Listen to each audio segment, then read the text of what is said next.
सारदाब सलाम सत श्री अकाल के निछो कैसे काय करो हाल है कराची यहाँ सब कैसन बानी हाउ आर यू कैसे हैं आप लोग क्यों मुनाचो मनक्कम खम है बनी हुकुम केमती अच्छंती की खबर नमस्तुभ्यं राधे राधे राम राम डियर सज्जनों। आज की इस वीडियो में मैं चर्चा करने जा रहा हूँ ए नाम वाले जो लोग होते हैं, जैसे कि ए से अमर, ए से अमरदीप, ए से अन्ना, ए से अनीता इत्यादि, ऐसे बहुत सारे आदित्य, ऐसे जितने भी लोग ए नाम वाले हैं उन लोगों का 2025 का वर्ष सामान्य दृष्टि से कैसा रहेगा इस पर मैं चर्चा करने जा रहा हूं। गोचर में जो ग्रह हैं वो कैसा फल देंगे इस पर मैं चर्चा करने जा रहा हूं। विशेष दृष्टि जन्म कुंडली देखने के बाद होती है, ये सामान्य दृष्टि है दुनिया के सभी लोगों के लिए जो ए नाम के है। सबसे पहले ग्रहों की स्थिति को थोड़ा सा समझ लो आप।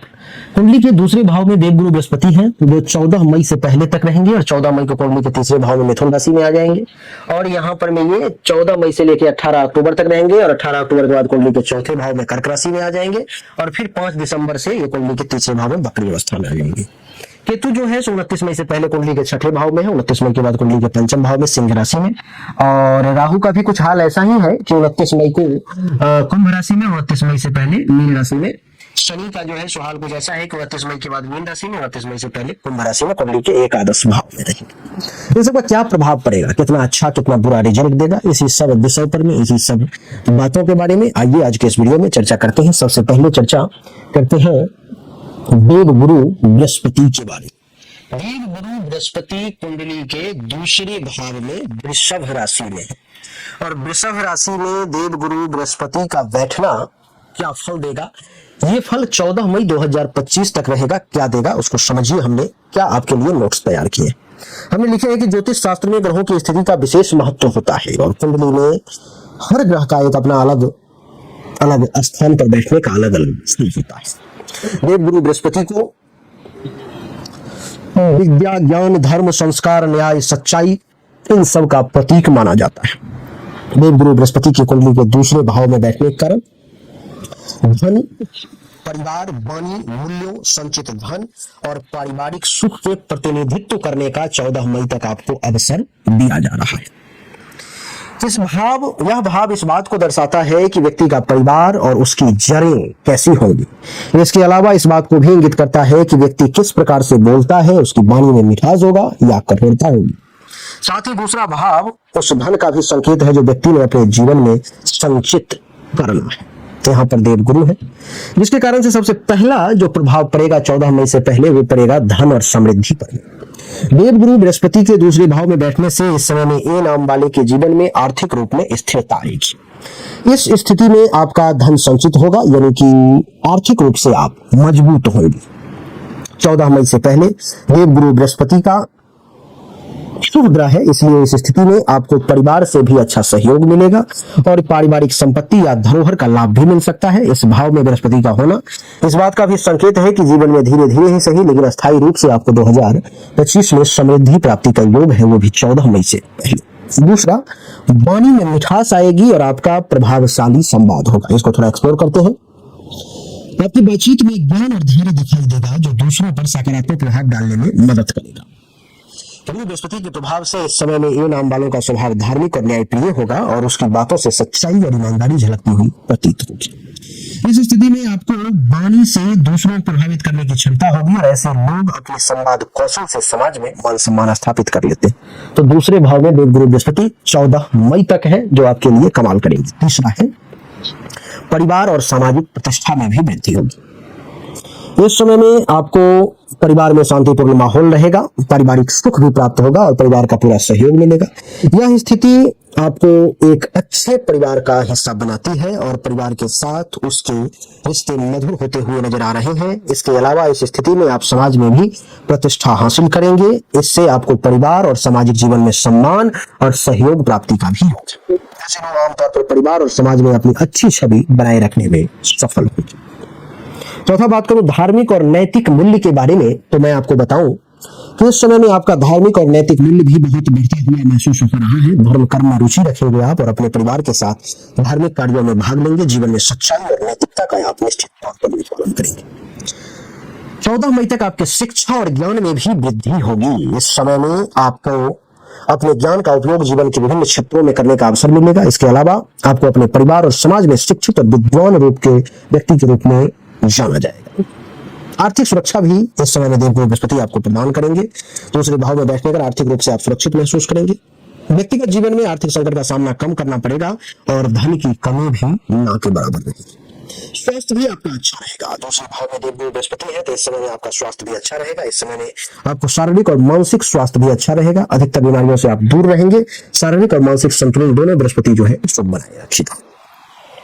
सकारात्मक दृष्टिकोण भी आपके रहेंगे और हर चीजों को आशावादी स्वभाव से देखने का भी अवसर मिलेगा। किसी भी चीज में नेगेटिव आपको बृहस्पति 14 मई तक नहीं जाने देगा और आशा से भरे हुए आप रहेंगे। इस समय में अगर आप कोई बिजनेस व्यवसाय करते हैं, 14 मई से पहले अगर आपका कोई बिजनेस व्यवसाय चालू हो गया है या चल रहा है तो आपको उस क्षेत्र में भी विशेष सफलता मिलने के योग है। संयुक्त परिवार का भी सुख मिलेगा। इस समय में अगर परिवार में लड़ाई झगड़ा की स्थिति भी चल रही है तो आप अपने वाणी की बदौलत, आप अपने प्रभाव की बदौलत परिवार को एकत्रित करने में जो है तो सक्षम रहेंगे और परिवार को संयुक्त रख करके उसका भी सुख और लाभ ले पाएंगे। सज्जनों, 14 मई के बाद जब देवगुरु बृहस्पति कुंडली के तीसरे भाव में आ जाएंगे, 14 मई से लेकर के 18 अक्टूबर तक यहाँ रहेंगे और 5 दिसंबर के बाद मिथुन राशि में रहेंगे, तो क्या होगा? इस समय में आपके साहस और आत्मविश्वास में देवगुरु बृहस्पति खूब वृद्धि कर देंगे। कुछ भी असंभव आपको नहीं रहेगा। हर काम को कर पाने में आप सक्षम रहेंगे। भाई बहनों के साथ भी आपके संबंध बहुत अच्छे रहेंगे। भाई बहनों का भी खूब सपोर्ट मिलेगा। संचार और लेखन के क्षेत्र में भी आप उत्कृष्टता हासिल करेंगे। आपका एक अलग दबदबा जो है इस समय में होगा। दूसरों को आप बहुत आसानी से प्रभावित कर लेंगे। आपका दृष्टिकोण सकारात्मक होगा और नैतिकता के साथ आप आगे बढ़ेंगे। यात्राओं से भी लाभ के योग बनेंगे। इस समय में आपके कलात्मक और रचनात्मक प्रतिभा भी समाज के सामने, लोगों के सामने आएगी। 18 अक्टूबर से लेकर के 5 दिसंबर तक जब देवगुरु बृहस्पति कुंडली के चौथे भाव में आ जाएंगे देवी और सज्जनों, तो माता का सुख आपको विशेष तौर पर प्राप्त होगा और पारिवारिक जीवन का भी सुख मिलेगा। पारिवारिक लोगों का भी, परिवार के सभी भाई बंधु, माता पिता सबका सपोर्ट भी आपको अच्छे तरीके से प्राप्त होता हुआ मैं महसूस कर रहा हूँ। इस समय में संपत्ति और समृद्धि दोनों में वृद्धि होगी क्योंकि देवगुरु बृहस्पति कुंडली के चौथे भाव में है। शिक्षा भी बढ़ेगा और ज्ञान की भी प्राप्ति होगी। एजुकेशनल नॉलेज भी और ज्ञान भी दोनों बढ़ता हुआ प्रतीत होगा। इस समय में 18 अक्टूबर से 5 दिसंबर के बीच में मानसिक शांति अनुभव करेंगे और संतुलन आप बनाए रखेंगे। धार्मिक और नैतिक मूल्यों में भी आपकी वृद्धि होगी। धर्म का भी पालन करेंगे और इंसानियत, मानवता को भी समझेंगे। सामाजिक प्रतिष्ठा और मान सम्मान में भी खूब वृद्धि का योग यहाँ पर बैठा हुआ देवगुरु आपके लिए बना रहे हैं। केतु उसके बाद कुंडली के पंचम भाव में है और छठे भाव में है, यानी कि पहले तो छठे भाव में है देवी और सज्जनों। तो छठे भाव में केतु रहेगा 29 मई से पहले। तो केतु के छठे भाव में रहने के कारण 29 मई से पहले दुश्मन आपको थोड़ा सा परेशान करने की कोशिश कर सकता है। आप लोन वगैरह लेना चाहते हो तो वो बहुत आसानी से इस समय में आपको मिल जाएगा। केस मुकदमा के चक्कर में ना पड़े, ज्यादा अच्छा रहेगा।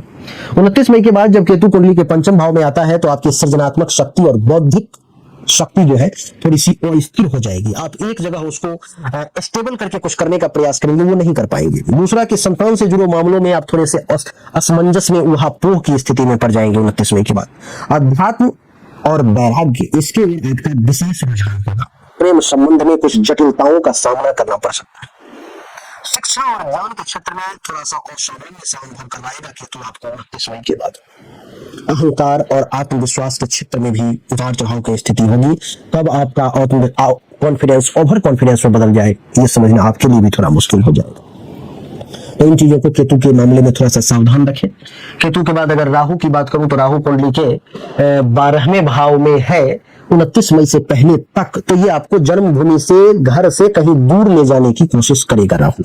आपको थोड़ा सा आंख से संबंधित समस्या भी जो है राहु देने का प्रयास करेगा, तो उससे भी आपको बचना चाहिए। राहु जब कुंडली के एकादश भाव में आ जाएगा 29 मई को, कुंभ राशि में है, तो लाभ देगा, उपलब्धि की प्राप्ति भी देगा, इच्छा की पूर्ति भी करवाएगा।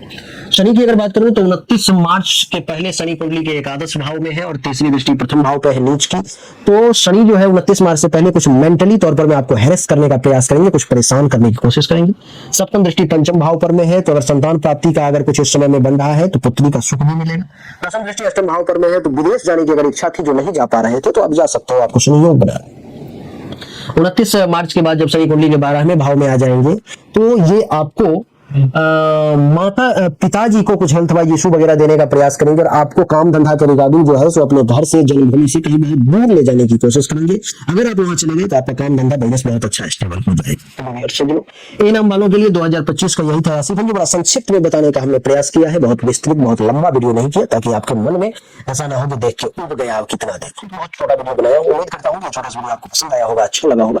अगर आपको अच्छा लगा, पसंद आया तो इस वीडियो को लाइक करें, शेयर करें, चैनल को सब्सक्राइब करके इसके बेल आइकन के बटन को दबाएं और पर्सनली मुझसे कुछ जानकारी चाहिए तो सामने दिए गए व्हाट्सएप नंबर पर मैसेज करके आप जानकारी प्राप्त कर सकते हैं अपनी हस्तरेखा और जानकारी। एक बार फिर से आप सभी का बहुत बहुत धन्यवाद। Thank you so much. जय हिंद, वंदे मातरम, बोलिए राधे राधे।